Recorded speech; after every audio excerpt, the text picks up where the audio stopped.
Hello, I'm here to show you how the audition process works. So, I'm going to walk you through the entire process here and demonstrate things that I am able to do so at the time. I will start by doing a vocalization, and it's essentially a range check. It's how high and how low you can sing. Not necessarily how high you can sing comfortably or how low you can sing comfortably, but how high you can physically go. And you'll see in a second ago that what I demonstrate may not be the most beautiful sound ever, but I'm modeling what I would expect of you to do. So, we've started around a place on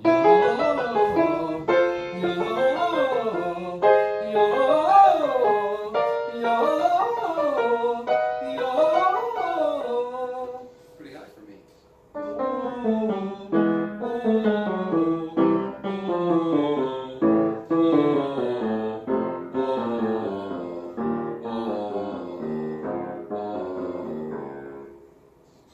So what I just did there is I demonstrated, even with flaws, that I may ask you to sing higher than you're comfortable or lower than you're comfortable. And I would encourage you to refrain from saying things like, I can't do that, or that's too high. I'm very aware of what's happening in your voice, and I'm pretty accurate as to when you're reaching the top of your range. I invite you to keep going as high as I ask you to, because I'm always interested to see how a student handles when they get to the extremities of their range. So, as you heard in my when I demonstrated a minute ago, those upper notes were not beautiful, but I was able to reach them. I would expect the same thing of you. You just go for it and do your best.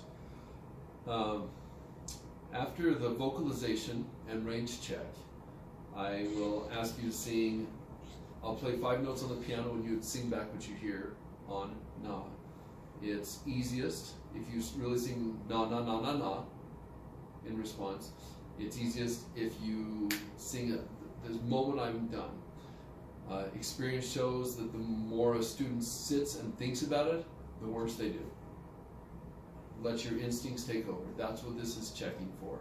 I want to see what your musical instincts are. That will tell me much more than you sitting there trying to focus on something or recall things farther in the past. In other words, here's what I would look for. So if I went, you would sing na na na na na, or na na na na na. No, no, no, no, no. Whatever the case may be, there will be 3 sets of those. And if you practice, you know what to expect. It really won't take much longer than that. The next section is your solo. I request everyone to sing My Country 'Tis of Thee. And I will ask you to sing it in the key of C or the key of F. And that will happen based on your vocalization. I may ask you what voice part you typically sing, but that may or may not be the voice part that you would sing in the ensemble with me. So, I'll demonstrate what I'm looking for. My country 'tis of thee, sweet land of liberty, of thee I sing. Land where my fathers died, land of the pilgrim's pride, from every mountainside let freedom ring. And what I'm looking for there is accuracy of both pitch and rhythm. I can tell you that when a person gets to this point, my country 'tis of thee, sweet land of liberty, of thee I sing. Land is perhaps the most important note. I'm wanting to hear 2 different things there. I'm wanting to hear that you on the right pitch, because this will be a cappella. I'm also wanting to hear that you are in your head voice. I will demonstrate not head voice, and then I'll demonstrate head voice, and you'll see very obviously why I want the latter. My country 'tis of thee, sweet land of liberty, of thee I sing. Land where my fathers died, land of the pilgrim's pride. From every mountainside let freedom ring. That was all chest voice. The tone becomes strained. It lost any pleasant quality that was there, and it had undue tension. So what I look for is that you can switch to your head voice without it sounding like a major event just happened. As such. My country, 'tis of thee, sweet land of liberty, of thee I sing. Land where my fathers died, land of the pilgrim's pride. From every mountainside let freedom ring. That's what I'm looking for. So you're based on, you get points for accuracy of rhythm and pitch. I also want to see your vocal style. I want to see the quality of tone you were able to sing with. Should you forget the words, just my country, 'tis of thee I sing. I would much rather have you sing confidently and with gorgeous tone than I would have you sing my country, 'tis of the sweet land of. Now, even if you didn't do words, I'd still just want to hear your voice. Of course, I want you to do words, because one of the things I'm looking for is diction and other things. But I want to hear your tone. I want to hear your most beautiful, resonant vocal style, and I'm here to see you succeed. So come in confidently and just do your best there. I'm going to check for musicianship. I want to see how you handle musically. Do you sing it notely? Meaning, my country, 'tis of thee, sweet land. Or can you be expressive? My country, 'tis of thee, sweet land of liberty. I am not looking for an overly dramatic production of my country, 'tis of thee, sweet land of liberty. I'm not looking for that. Just a good solid performance where you have poise and you can sing it expressively. Good line, maybe some subtle dynamic changes, but everything that just makes sense within the music. I'm also going to be judging you on your technique, your alignment. Are you sagging? Are you taking the vocal tract out of alignment? Are you doing weird things that cause undue tension? I want to see that your body is aligned. Your larynx is low. I want to hear that you're connecting the sound with the breath. That it's neither breathy, my country, 'tis of thee, or more shouty, my country, 'tis of thee, sweet land of liberty. Just good expressive singing. After you finish the solo, and for some of you I may ask you to actually sing it in both keys, so I'd be prepared in both. After the solo is going to be some sight singing. Now, at the term sight singing or sight reading, most people freak out, and for good reason, because most of us are poor at sight singing or sight reading. I still want to see what you do. Once again, please don't tell me I don't know that. Please don't say I can't read music. Don't tell me those things. Come in and show me what you can do. If you can only do 5% right, I want to see that you can do 5% right, not that you quit before you start. So I will tell you that the rhythms are going to be very simple. I would expect to encounter anything from a quarter note to a quarter rest to a half note to a half rest at any tempo you choose. Speaking of which, I would encourage you to take it nice and slow. Taking a slow tempo shows me that you are in control of yourself and you're not going to let the music run away with you. Also, I'm going to give you the first pitch. No.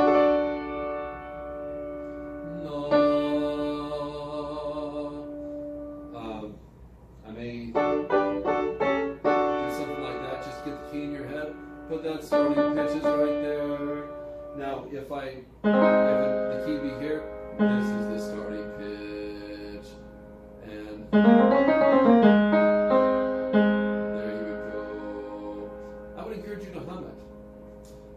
I may ask you to sing through it twice, or I may give you 10 seconds to study it. Studying it means out loud, not silently.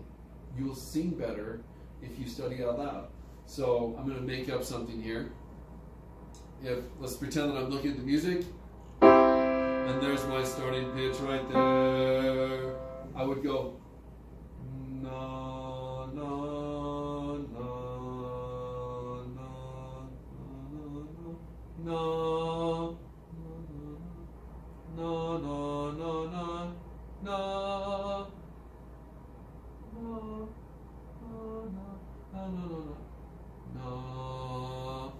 That's what I consider studying it. I want to see you looking at the music, interacting with it. I will learn a lot about your ability to read if you studied out loud like that. There have been numerous times that a person has gotten absolute 0 points on the sight singing, but because I saw that they could interact with the music and I could see their thinking process work, that I accepted them into an ensemble with complete confidence. Okay? So your pitch and your rhythm are most important there. I would encourage you to use solfege if you use solfege. If you use numbers at your school, feel free to use numbers. If you have, if you're not familiar with either one of those systems, just do on a open neutral syllable such as oh, or ah, or ni ni ni no, whatever. I don't care. The next section is a pitch reference. I will play a series of pitches, and your response is going to tell me which note is higher. So a very extreme version of this would be second. The second note was obviously higher there, right? So it may look something like this. Second, first, second, first, first, and it's just things like that.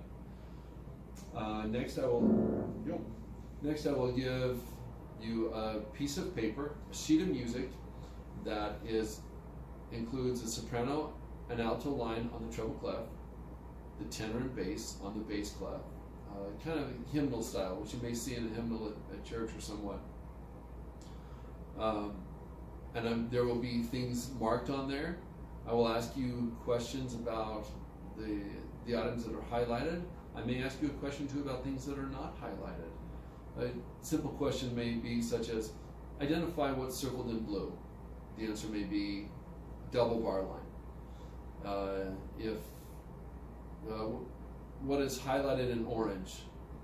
You may say half note, or if I ask what key signature it is, what time signature it is, I would expect you that you would be able to know which line is the soprano line, which line is the alto, which line is the tenor, which line is the bass. I would expect you to know note names and be able to identify those things. After the theory questionnaire, I'm going to ask you to do something for me on the piano. Now, it may be something as simple as, can you go to the piano and play an F sharp? And you would come over here and you'd find F sharp and just play it for me. It might be that I ask that I have just a very, very simple, maybe 2 to 4 measure exercise that you would come and you would look at it. You'd have to know, of course, the note name. You'd have to be able to find it on the piano. And you would say, you know, an example of the difficulty of exercise may be something like this.